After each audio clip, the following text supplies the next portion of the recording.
Welcome back to Right Here in Mass. Today's guest is Jesse Setaro, a personal trainer and small business owner who spent 16 years in the foster care system. Last year, he founded Project F, a mentoring program for at-risk youth in circumstances like those that he faced as a child. Jesse, welcome to the show. Hi, how are you? I'm good. It's my pleasure to have you here. I'd Thank love you if for you could having me. start off by sharing with our listeners more about yourself and what you do. Yeah, so my name's Jesse Setaro. I'm a certified personal trainer in Boston, Massachusetts. I own a gym in the North End called North End Fitness. And this most recent year, I've started a nonprofit called Project F, where I work with foster kids in the Boston area. I pick them up after school. I take them to my gym, teach them how to lift weights. We go out to eat. I take them to sporting events. Really, just be that one consistent person that's there for them, kind of like a mentor. But I specifically work with foster kids because I once was a foster kid myself. Yeah. So let's dive into that a little bit. Can you talk Sure. more about your story growing up, being within the foster care system, and kind of how that evolved to you wanting to start something like Project F? Yeah. So I was removed from my parents' custody at age 2 because my parents were both drug and alcohol addicts, and I was sent to live with my aunt. And I ended up living with her, and then I also ended up living in group homes, and I ended up living with the friend's family, and I just bounced around a lot as a child. The average foster kid will live in 14 different placements, and so Wow. it's staggering, and that's the thing too is we know that there's foster kids in our community, but the statistics are pretty staggering when you get to understand what exactly that means and what that outcome usually ends up being for these kids. And so I, now as an adult, I've been very blessed because when I was a teenager, even though I was bouncing around, I ended up having a man that came into my life and ended up playing the role of like a mentor.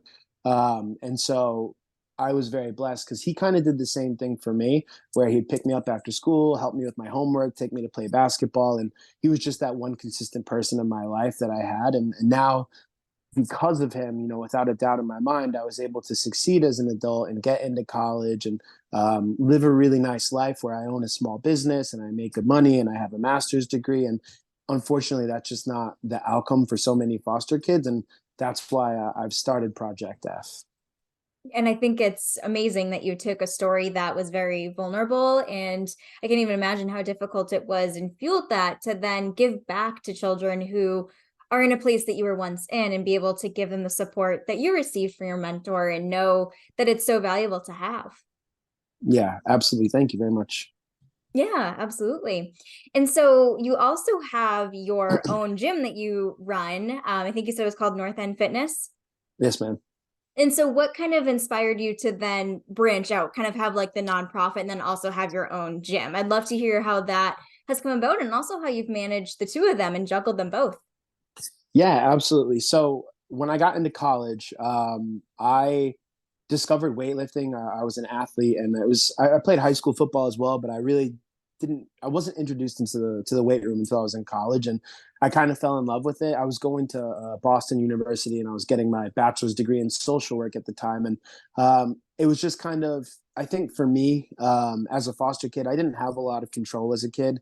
There wasn't a lot of consistency, and the gym was really the first time in my life I ever found a consistent place where I had total control and I got back 100% of whatever I invested into it. And it kind of became like a safe space for me where when I wasn't in class or doing my work, I was usually in the gym, and I just fell in love with it. And after I graduated college, I used my degree in social work and actually became a foster care case manager.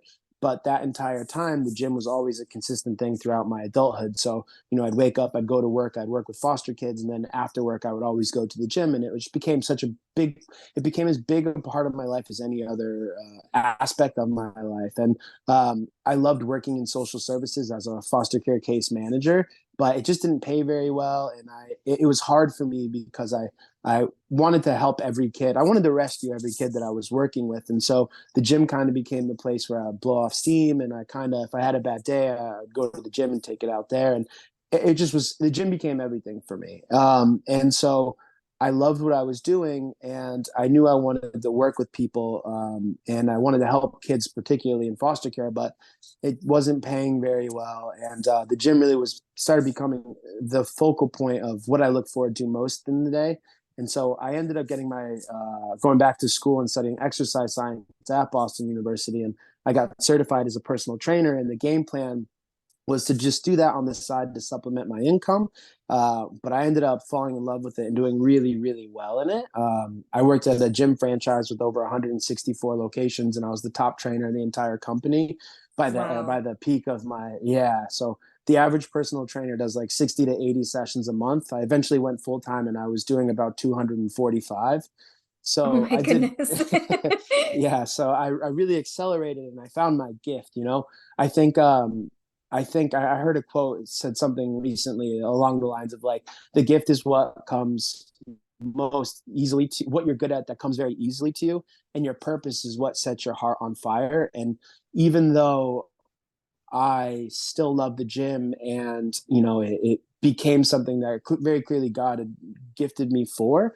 My passion was still working with kids, and in the back of my mind, I always thought someday I'd want to revisit helping foster kids. And I was speaking with my co-founder of my nonprofit at one point this year, and he worked in grant writing and fundraising. And I was telling him, man, I think it's really cool you work in nonprofits. Before I did this, I actually worked in social services, and he was like, oh, tell me about that. And I was explaining to him, my passion for foster kids and where it came from, and how I'd love to someday be able to get back to working with foster kids. And he said, well, why don't we start a nonprofit, a fitness-based nonprofit for foster kids? And I tell you, in that moment, like, everything kind of clicked, and it felt like, well, to be honest, I was like, is that even possible? Mm. Because that sounds amazing. It sounds like something I would want to spend the rest of my life doing. And once he started talking to me about grant writing and fundraising and government grants and all that stuff, and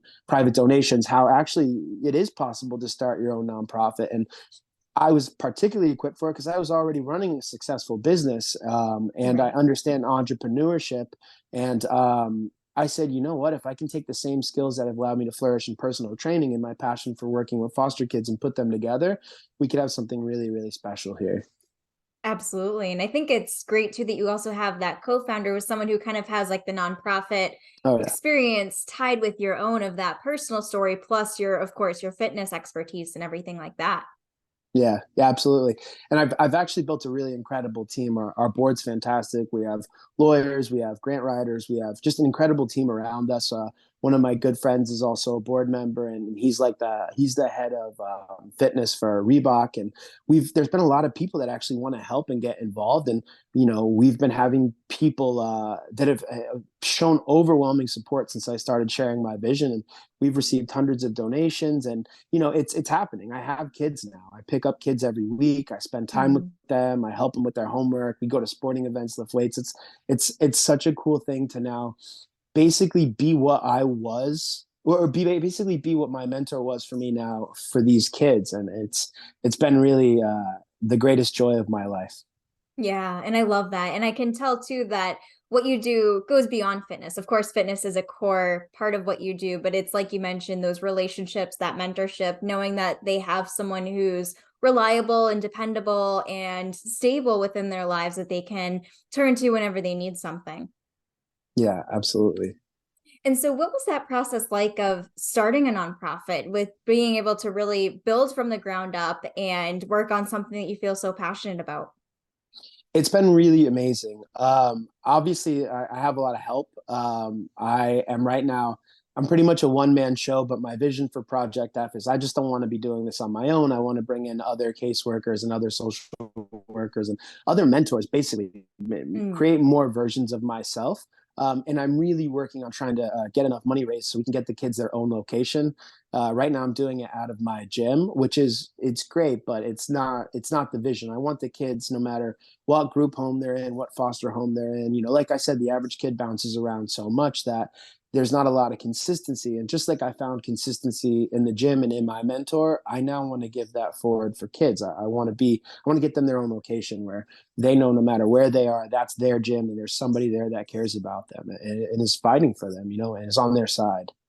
Definitely. And let's talk about that a little bit more, the vision that you have for Project F. So I know you mentioned wanting to get another location or a specific location for the kids and being able to bring on caseworkers and social workers, where do you see Project F going? Like, do you see it offering additional services or streamlined support?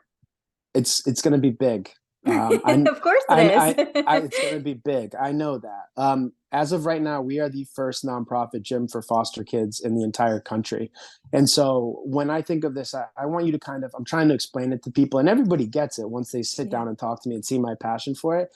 But I want you to picture kind of like a Big Brothers Big Sisters, or like a YMCA specifically for foster kids. And there's over 400,000 kids that woke up this morning in either a group home or a foster home, so meaning a home that isn't their own. And there is a need for this in every major city. So even just opening up here in Boston, like, we have a list of kids that are eager to work with a mentor, but there's only one of me, and I only am still doing it out of my gym. But there's no reason, if we're able to say, so statistically, I want to talk about that, right? I Mm. went to college. I'm one of 3% of foster kids that'll ever go to college. Statistically, like I said, an average foster kid will go to 14 different placements growing up. Statistically, over 60% will be arrested by the time they're 24. Only 50% even get a high school diploma. I mean, foster kids suffer from PTSD at twice the rate of combat veterans. These are kids that have the deck stacked against them. 50% become homeless nationally the day they turn 18. These are kids that, due to no fault of their own, have had traumatic childhoods, and adults have failed them. And I want Project F to be the place where kids in every community across not just Boston, but every city in our country know that there's a place where they belong and somebody cares about them. And so it's Yeah. going to be big. Boston's just the first step. I want to see this. When I'm able to get my kids, not if, but when I'm able to get my kids, high school diplomas, college enrollment, when I'm able to help them find housing, when I'm able to help them just do all the things that foster kids struggle so much with. And I'm able to say, this is what Project F is doing for kids, and this is what the system currently is doing for kids. Like, what's the better alternative here? It's Yeah. $55,000 a year to house one inmate. Why are we spending that? Statistically, most of these kids are supposed to become arrested or incarcerated at some point in their life. Why are we spending that money as a response instead of a preventative thing for them? It costs Yeah. $125,000 a year to put a kid in a therapeutic residential facility. Why are we not putting money in systems that help prevent them from going into those places in the first place? It's not just, my mentor said to me when I told him what I was doing, how proud of me. And he said to me, the reason why he got into it is because when a community fails a child, it's the community's fault to take care of that child, right? These Oh, kids, yeah. due to no fault of their own, have, whether it's broken homes, addiction, incarceration, whatever reason that a child ends up in the foster care system, it's not their fault. They're children, and these children deserve to have a place where they know that they belong and somebody cares about them. And that's what I want to do with Project F. And you said something before about can you still see me? Yep. Sorry, I'm getting a call on the line. You said something before. You said something to me before about it threw me off. I apologize. It's That's still okay. beeping in the background. You I had an important point to make, and now I can't remember it. Totally Sorry. fine. Um, uh, your turn. Sorry, I apologize. Yeah, all good. It'll come back to you. It was just beeping Um, in my ear. I was like, I hope this goes away. totally fine. I'm curious to hear about how you might have noticed a correlation between exercise and movement and the positive outcomes that come from it. Because, of course, for That's exactly. example, Yeah. yeah, You just exercise. reminded me of what I was gonna say. Oh, so there you Yeah. go. Yeah, because I was thinking exercise releases endorphins, and there's so many, of Absolutely. course, positive outcomes. So let's chat more about that. Exactly. And that was the point I was just about to get into. Is you mentioned before how good exercise is for kids, how good important exercise is, and why that was important to me. For me, the weight training it's just the hook. It's just the vehicle we're using to get these kids into the mentorship. I don't expect these kids, and that's the other thing too. I don't necessarily expect these kids to want to be like me and maybe become a personal trainer. But like, if one of my kids is, if I have 10 kids and one kid's like, it's amazing what you've done with your life through fitness. Like, I'd love to learn more about going down that path. Like, absolutely. And if these kids have a location that's their own, not only do they have that safe space and a place they can go and work on their homework and do that, but now they have a fully functioning gym where they can go ahead and get certified and start training themselves, which Yeah. directly, think about that, right? Like, it directly impacts all of the statistics with unemployment, with homelessness, with incarceration, like not having a purpose, getting in trouble. Like, if these kids have a place where, for me, I think personal training was God's plan for me this whole time, because um, I didn't have any control as a kid. Now, when I go into the gym and I tell someone jump, they literally say how high. Fitness it's been a lifesaver for me. It's the one place where you have total control. And yes, fitness is great for kids, and weightlifting, especially as a young man, is a really fun way to exercise, and it's cool. And I smile when I talk about it because I'm so in love with it. But that's Yeah. not the end all be all. The weightlifting and exercise is just a hook. It's just the vehicle we use to actually create that bond with the kids. Yes, absolutely. And being able to take them off the streets or other more challenging decisions they may end up making, and being able to have that one community space for them, which I think is so important. And of course, I love that what you've talked about of using fitness to kind of channel your emotions or your feelings into a more healthy way to express that, to let go of anger, let go of stress, and be able to have this passion and hobby that you can turn to that's great for you, which is really amazing. Thank you. Yeah, I totally agree. Yeah, absolutely. And so with that, without of course giving any like identifying information or anything like that, do you have any like quote unquote success stories that you could share of Yeah, children that you've worked with?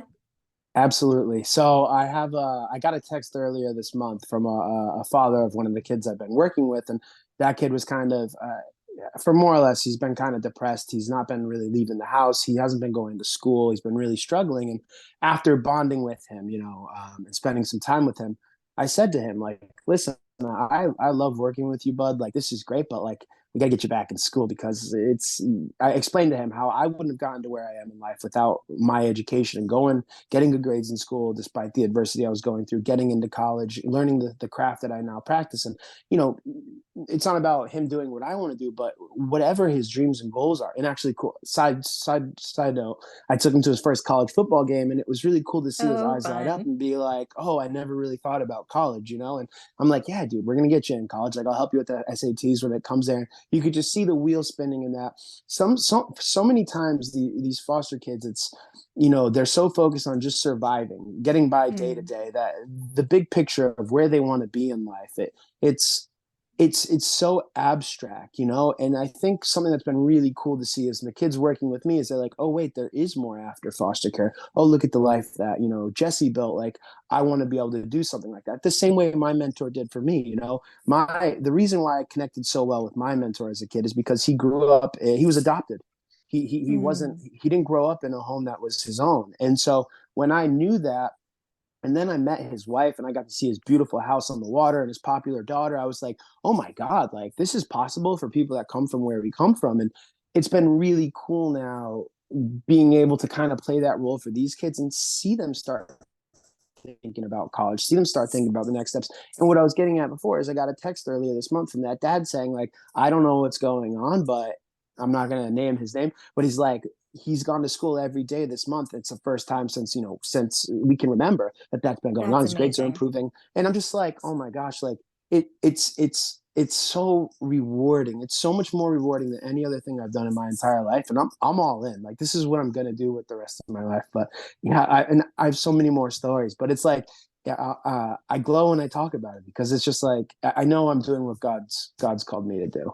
Oh, absolutely. And I love what you mentioned too about your youth or children that you work with being able to view you as like a success story, because I think that's a huge part of it, is that there's that relatability factor where they might not want to listen to or learn from an adult who doesn't truly get it or understand it, but they will want to listen to and learn from an adult who has gone through it before and understands what it's like. And so I think that whole connection part is huge.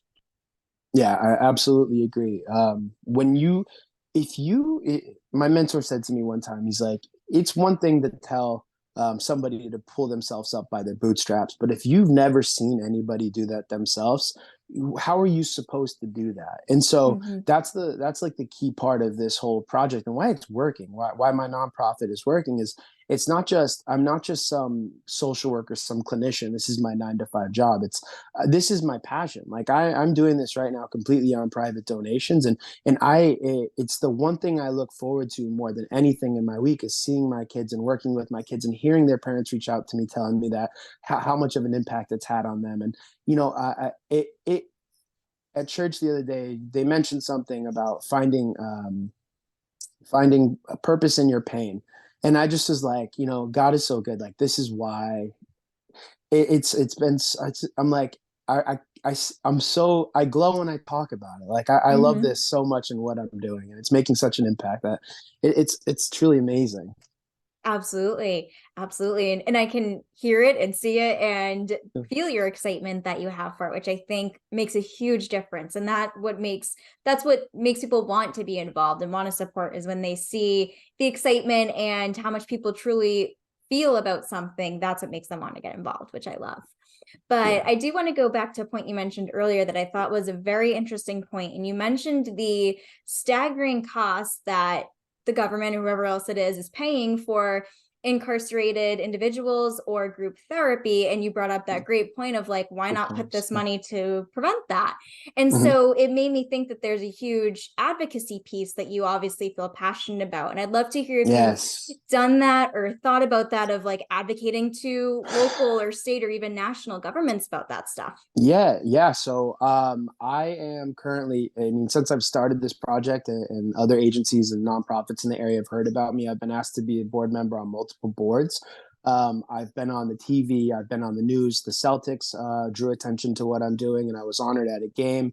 It's been really special to see that not even just the outpouring of support, but it's been kind of it's been a little bit not alarming. I don't think that's the right word for me, but so many times when I talk to these people, Ashley, and I tell them the statistics and the likely outcome and why it's our responsibility to take care of these kids, I hear so many people say, I had no idea. Like I had no Yeah. idea that I had no idea that 80% of women being found human trafficked had some sort of experience in the foster care system. That I had no idea that 50% become homeless. I had no idea that only 50% get a high school diploma, only 3% go to college. That there's a direct prison to pipeline that they suffer from. Like it's that they suffer from substance abuse. It's like here in Boston, like you drive down, you drive past places like Methadone Mile, and you're like, how Hmm. did this person end up here? And unfortunately, statistically, a majority of these kids are supposed to end up there dead on drugs or in prison. And Hmm. it's just the system has failed these kids, and it's not their fault. And I want to help, and I have a game plan for it. And you're seeing that with Project F, and the support, like I said, has been really great. But I think the thing that shocks me the most is I think people know that these kids are in their community, but they don't know what they can do. They didn't know it was as bad as it is statistically, and they don't know what they can do to help. And Project F is just the first step of many where they can actually help their kids in their own community.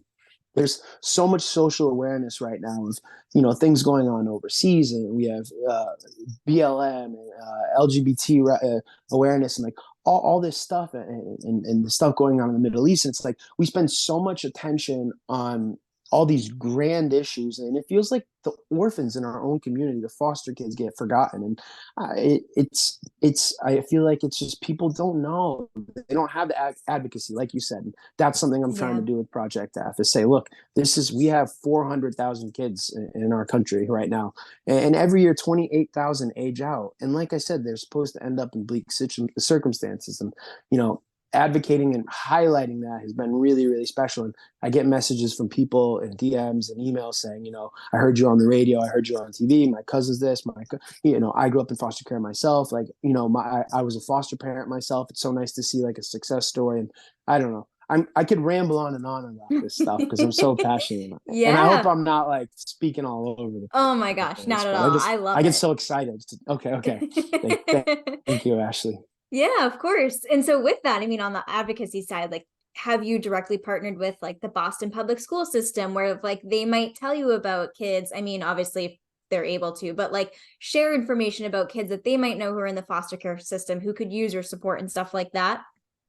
So I want to give a huge like shout out to the biggest nonprofit we've been partnered with is a nonprofit called Fostering Hope, and they are a church-based nonprofit that works in our local community, going into different churches and really advocating on behalf of foster kids to the local church communities. And what they're seeing is that people end up, after they talk about the foster care system and how the community needs foster parents, they've actually been able to get lots and lots of licensed foster parents. And so now they have a bunch of foster kids with their congregations. And I've been getting kids through that. But it's been kind of, we're a young nonprofit, and there's a lot of people that want to help, but it's kind of just figuring out how people can help right now. And I'm still looking for kids. That's the other thing too, is it's like, we are excited to help as many kids as we possibly can. And I mean, I've had people message me after they hear me on the radio or see me on TV saying like, hey, my cousin I think would be a good fit for your program. Hey, I know this person, I know that person. And that's really like, we're a grassroots startup nonprofit. And that's where we're at right now. So we're trying to get more kids, but we have a good amount of kids, but I want to help as many as I can. Yeah, absolutely. Yeah. And so I imagine that once you do end up getting your individual space for Project F, that I bet you will very quickly outgrow Absolutely. And it. that'll be a very good problem to have. Yes, absolutely. And so with that, how do you balance your time between your gym and also Project F without overwhelming yourself or making sure that you still have time for yourself to relax and focus on self-care? I'm in a really good place because I love both of the things. Yeah. So, I don't ever dread going to work in the morning because I own my own business. I love what I do. My clients are amazing. A lot of my clients have been my biggest supporters. And so it's really nice. It work.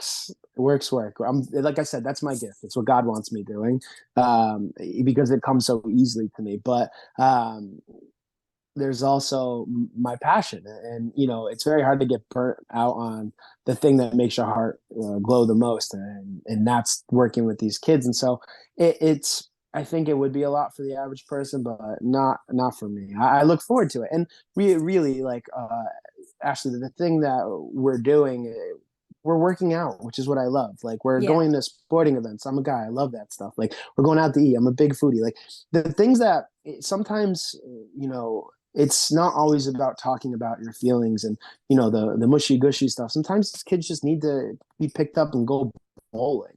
They need Right. someone to go play pool with them and just be that one person. And so it's not it's I'm loving it. I'm ready for more. If anything, I'm not having trouble balancing it. Like, I want more. I want to help more kids. Yeah, absolutely. And for our listeners, ironically, the day that we're recording this is Giving Tuesday. So, of course, this Yes, ma'am. is the day where people should be supporting any nonprofits, but of course, they could be using support year round. And so, how would you say people could support Project F if they're looking to either get involved directly or perhaps donate something that's monetary or even in kind? I'd love to hear more about that. Yeah, absolutely. So we have a website. It's projectfboston.com.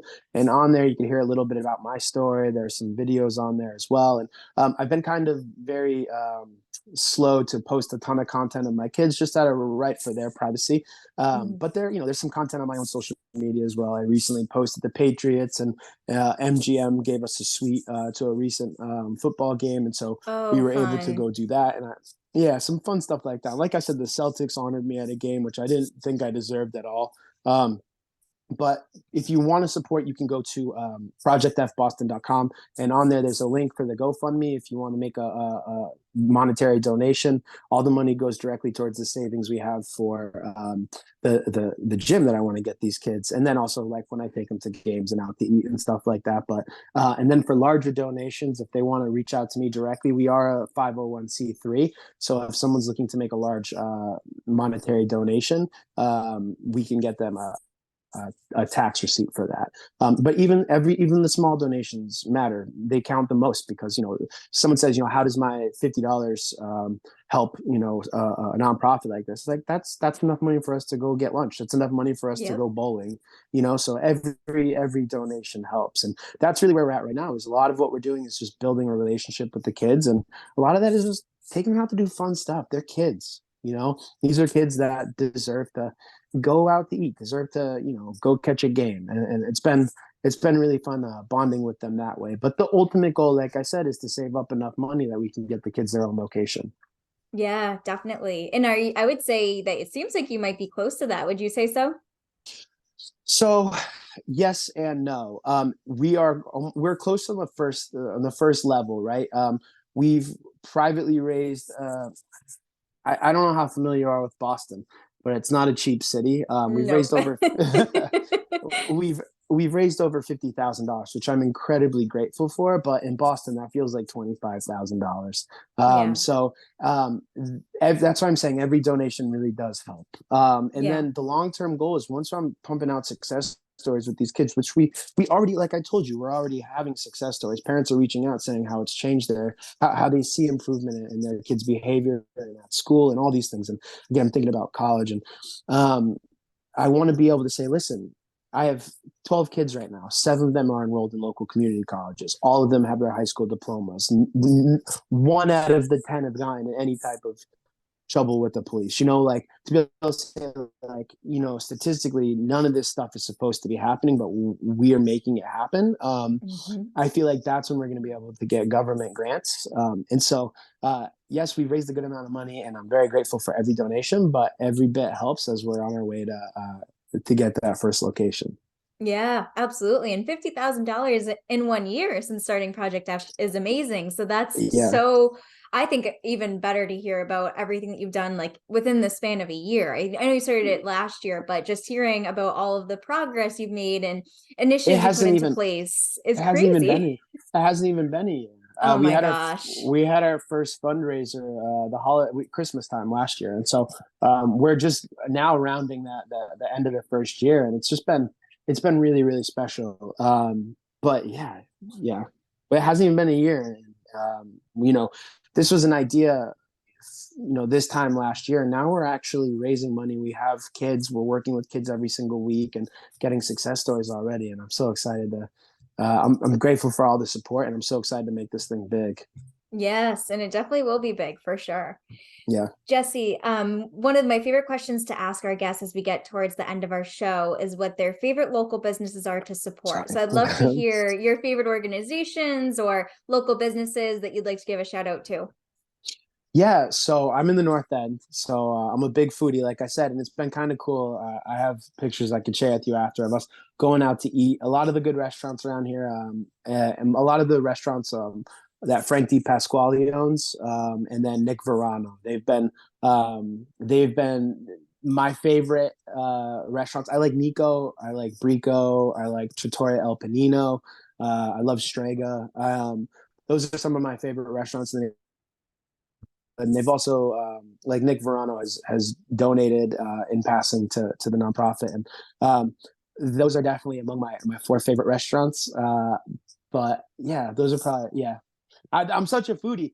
I'm thinking about like a dozen other places I want to mention, but those are probably. I don't want to just sound like the yellow pages for a North End. You know what I mean? All the food here is incredible. You did give a shout out to Fostering Hope earlier, so that also seems like a good organization too. Yeah, absolutely. Oh yes, absolutely. They're not a business. You know what I mean? They're a Yeah. nonprofit, just like I am. They're fantastic, and I'm grateful for the work that they're doing in the community alongside me. Yeah, I love that. Jesse, this has been such an awesome episode, and I've really appreciated having the opportunity to have you come on and talk more about Project F.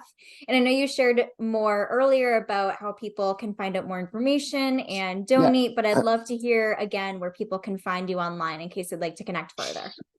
So my Instagram is the best place to connect with me. You can see a few things about my nonprofit and my story. You can also see my day-to-day life as a personal trainer. And I read all of my DMs and I follow back anybody that follows me. So if you want to reach out and connect directly to me, my Instagram is my name, Jesse Setaro, It's Jesse, and then Setaro, Setaro. There's also the link I mentioned before. I'm in my bio on that, and some more information on the nonprofit there. It's the best way to reach out to me. And then projectfboston.com as well. My email and contact information is on there, as well as the link for donating. Awesome. And I will link to those places in the show notes. That way our listeners can click through and connect with you from there. But thank you so much again for coming on today's show. Thank you very much. Oh, and then my email, if anybody wants to connect, it's jesseprojectfboston.com. Jesse@projectfboston.com. Perfect. Thanks, Jesse. Wait, I was wrong about that. It's jesseprojectfboston@gmail.com. I forget. Just go to my email. Just go to my website. It's projectfboston.com, and you can get my contact info on there. Awesome. Sorry, I'm like nervous to be on the podcast. So. Oh, you're all good. Thanks, Yeah. Jesse. Thank you very much.